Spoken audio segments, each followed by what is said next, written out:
What's the creepiest or scariest thing that you've seen but no one believes you?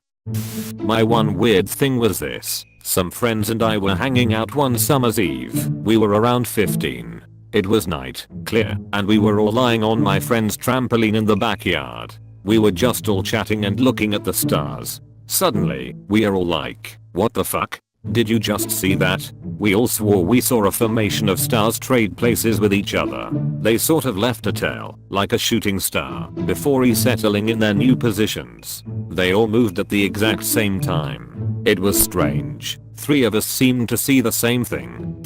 I was working in Lagos, Nigeria, sitting in a bar on one of the lagoons near Lekki, when a body washed up naked except for underwear. I called the waitress over a bit frantically and pointed at the body. She pulled her face and went back into the bar, where I was expecting that she would call the police, but no. She returned with a long stick with a nail on the end, stabbed into his ass, and pushed him out, like they must have done in the past as they had made a tool for it. When I was 16 I skipped school to stay home and play video games. I set up my PlayStation and made some hot pockets, and right when I get good and comfortable I hear footsteps walking to my room. I glance outside and see my parents aren't home yet, but was still afraid I was going to get caught. Seeing no place to hide I froze. Suddenly the door was flung open and I heard a blood-curdling scream echo through the house. I must have sat there petrified in that room for half an hour before going outside and waiting for my parents to come home. I tried to explain to my friends later what happened, but they thought I was just pulling some bullshit from the internet.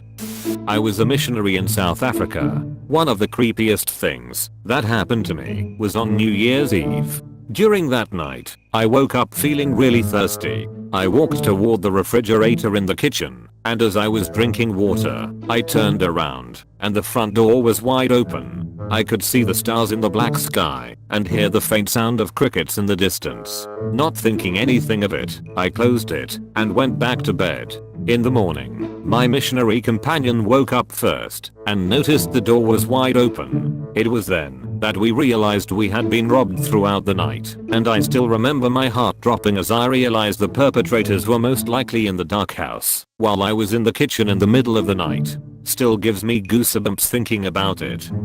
I was maybe 4 or 5. We lived in a somewhat questionable neighborhood at the time, and looking out the window one night I swear I saw a neighbor from a nap nearby with her son. He was on one of those plastic trikes. I believe she ran inside to grab a jacket. In the 3 minutes she was gone, a vehicle pulled up and snatched the kid and took off. His mom came back and was looking for him. I tried to tell the adults in my apt, but no one believed me or the other kids with us. Still the scariest thing that haunts me to this day. I don't know what it was, because I don't remember it, because I was a baby/toddler, but my mum certainly does, and mentions it occasionally. I was her first kid, and when I was born my parents lived in a little old house in Scotland. Mum says that really quite often. Both I and the dog would stop whatever we were doing at the same time and both look towards the stairs, as if we were watching something either descend or ascend them. This is corroborated by my dad and a few of their friends who saw it happening. It's basically their friend group's weird inexplicable story. I just happen to be an unwitting part of it. Unfortunately I have no memory of this at all, and the dog in question died 30 years ago, so they'll never get their answer.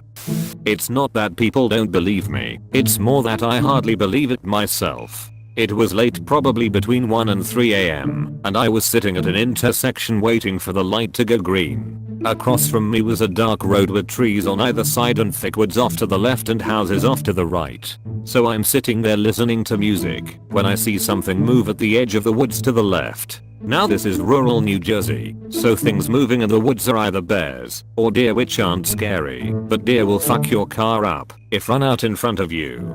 I turned my high beams on to see what it was, but they didn't reach the woods. Then I saw more movement before the light turned green. I made my left turn and drove off, but I couldn't see what it was. The next day I drive the same route on my way to work, and when I get to that intersection there's cops and ambulance over at the edge of the woods where I saw the movement the night before. I asked a coworker what happened, and he said they had found dismembered body parts there early that morning. Myself, wife and kids were driving near some cliffs near where we live. We stopped to take in the view and some photos. I lined the kids up with the cliff drop and ocean behind them and took some pics. As they took a step back for me to get a better picture, they fell off the edge of the cliff. I woke up sweating and petrified. The nightmare felt so real. One of those that really stick with you. I went for a pee and checked in on all the kids, all fast asleep in bed, apart from my youngest 5-year-old daughter. She was on the floor. She had fallen out of bed, but somehow was still sleeping. Next to her on the floor, knocked over I assume when she fell, was a bedside lamp. The bulb from the lamp had burnt / was singeing into the carpet, I think ready to burst into flames. When I was like 10 I talked to someone all the time through the like 6-inch tall slit window to our basement. He would always tell me not to go in the basement when I'd ask to see him cause he wouldn't be there anyway. Talked to him for a year and a half. Told me not to tell my mom cause he didn't want to scare her. A few years later I was telling my mom about the guy in the basement. I quit talking to him and she told me she could believe me because when I was a baby she would always see my room open like someone was peeking in to see if I was alright and then shutting it quietly. Told me that she figured it was the guy who owned the house before us because that used to be his grandkid's room. It was one of those small towns where our grandparents knew each other. A few years ago, my wife and I spent 3 months in Bermuda for work. Initially, we rented a large detached house whose owners were back in the States. There was one locked room on the top floor, presumably containing the owner's personal possessions. After a few nights, we both began to hear footsteps from upstairs. This was relatively easy to ignore as we put it down to rodents, even though they sounded human-like footsteps and heavy. We had checked the locked door and there was never any sign of movement there. One night I was asleep when, in my dazed state, I imagined somebody right by my face shouting wake up. This was from my right side. My wife was sleeping to my left. Immediately after I felt myself pulled down the bed. I awoke to find my legs hanging off the end of the bed and my right cheek moist, as if somebody had shouted at me from 6 inches and their saliva had sprayed my face. I panicked, woke up my wife, and checked the room, but there was nobody there. I checked the rest of the house and all was quiet. I washed my face quite vigorously after though. We left the house soon after that night and claimed the company flat as soon as it became available. Never had anything like that happen to me before or since. I've had scarier, but this just happened to my brother and me 2 weeks ago. I wake up from my nap to my phone ringing. I answer it, and my bro in a worried voice says, "Can you come to the office? There is a naked dude outside messing with my car and pounding on the door."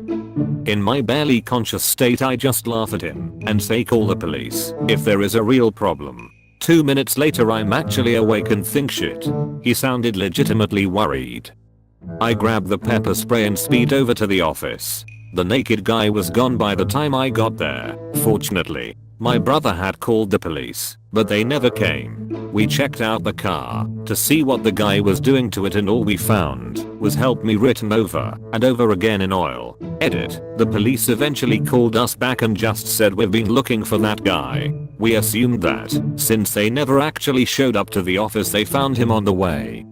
One of my best friends of all time, RIP Buddy, and I bonded pretty hard over our similar insomnia patterns, and, knowing the other would probably be awake, we would usually text each other around 1 or 2 AM. Having nothing else to do, we'd usually drive around town talking about random shit like movies we'd seen, or stories relating to songs on the radio. One night our driving path led to this new subdivision kind of outside of city limits. It was off of main highway, probably a mile or 2 east of town, where all the subdivisions had generic names and all the houses were different shades of the same shit, brown or grey. So we pulled into this random subdivision. The first thing we noticed was the lack of street lights. Usually these new subdivisions were lit out the ass, but this one wasn't, which was weird. And then we turned a corner and noticed, oh I dunno, at least 75% of the occupants of the houses on this block just fucking randomly standing out in their front yards, with the lights out, at 2 AM. Just, what the fuck? They weren't even doing anything, just standing there. We obviously immediately left, and I've gone back to the place in broad daylight a couple of times. It just looks like a normal neighborhood. I dunno what we saw, but I know we both saw it. Kind of a backquote scene, kind of an experience. When I was about 15 years old, school night, I woke up in the middle of the night. I remember looking at the clock. It was about 1:30 am. I went to the kitchen to make some hot tea to take back to bed with me. Now, our kitchen was attached to the dining room, which was a step down from the kitchen. The kitchen and the dining room both had large sliding glass doors and big windows facing the backyard, all on the same wall. The cabinets and counter where we kept the tea was opposite the wall of windows, and it made a little corner. I remember walking into the kitchen with the lights off, going to the tea corner of the kitchen, and then standing in the corner looking at the windows and sliding glass doors. I felt like someone was watching me through them. I got that gut feeling, you know the one. I stood there for about a minute, very still, like maybe they wouldn't see me if I didn't move. Then I went back to my room without making the tea. When I got back to my room, the clock read 5 am. I had been standing in the kitchen for 3.5 hours, and I had no idea how that was possible because it only felt like maybe a minute. To this day, it is still the weirdest thing that has ever happened to me. My mom never believed me when I told her because she never felt anything bad in our house. I never did either, but that night I absolutely did.